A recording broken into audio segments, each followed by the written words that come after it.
nakakaiyak, and at the same time nakaka-inspire. Nakaka-inspire yung kwento ni Don D. Ito siya guys, oh.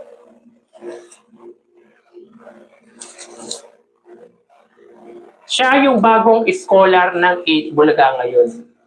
Siya yung bagong scholar ng IBES. So on the spot guys, may panibagong pag-aaralin or tutulungan ang 8 Bulaga. Napakasaya ng episode ng 8 Bulaga na may iyakan, may nakaka-inspire na kwento, may natutunan tayo. Diba yung isang participants din guys, yung may Doberman ba yun? Diba may natutunan tayo kung anong pwede natin gawin.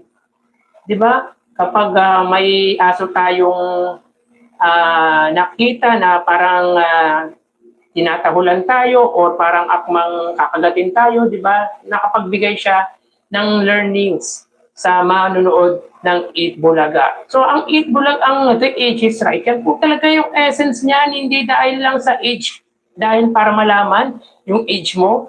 Para sa akin, ang pinakakahulugan ng The Age is Right ay yung malaman yung istorya mo. Yun talaga yung essence talaga ng The Age is Right. Siguro yung edad, bonus na lang yan. Pero yung malaman yung kwento ng buhay mo na nakaka-inspire ka sa tao, yun yung mahalaga guys.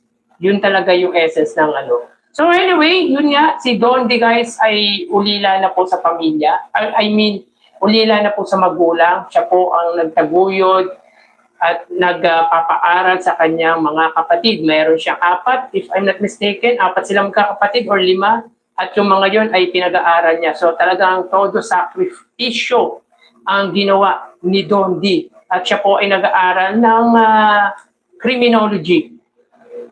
So, working student siya guys. Ito yung mga dapat talagang tinutulungan ng 8 Bulaga. Diba? Ito yung tulong na hindi isang araw lang, kundi pang matagalang tulong.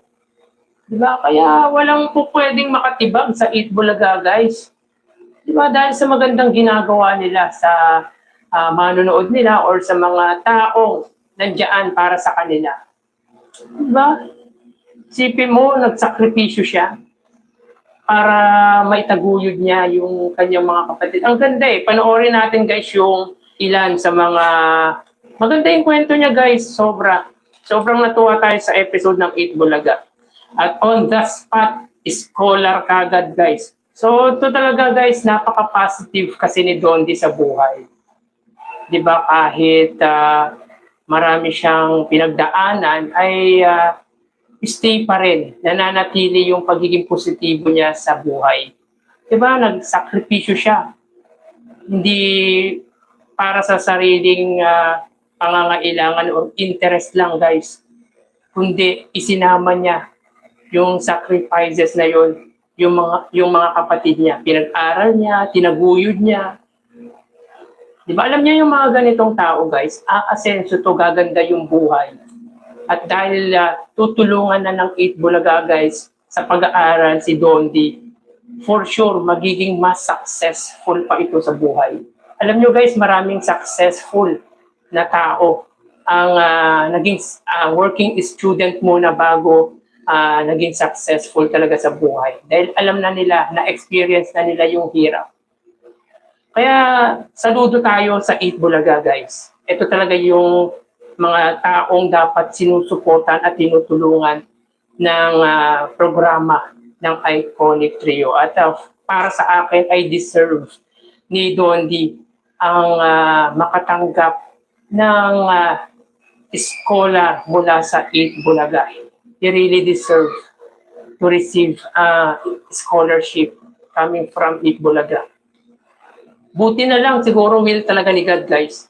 Will talaga ni God na maibigay kay Don D yung scholar na ito. Kasi recently lang ay may graduate nga na isa ring IBES scholar na nakapagtapos ng summa cum laude if I'm not mistaken. So nakakaiyak guys, di ba? Nakakaiyak yung kwento ni Don D and at the same time masaya at nakakatuwa.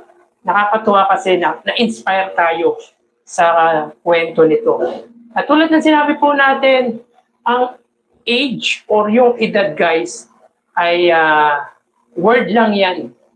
What I mean to say ay bonus lang yan. Pero ang tunay na essence ng The Age is Right ay kung ano yung nakikita sa inyo ng Eat Bulaga para ipaalam sa buong mundo ang totoong kwento ng buhay nyo na nakaka-inspire na magbibigay ng magandang positibo sa buhay ng manonood ng Eat Bulaga.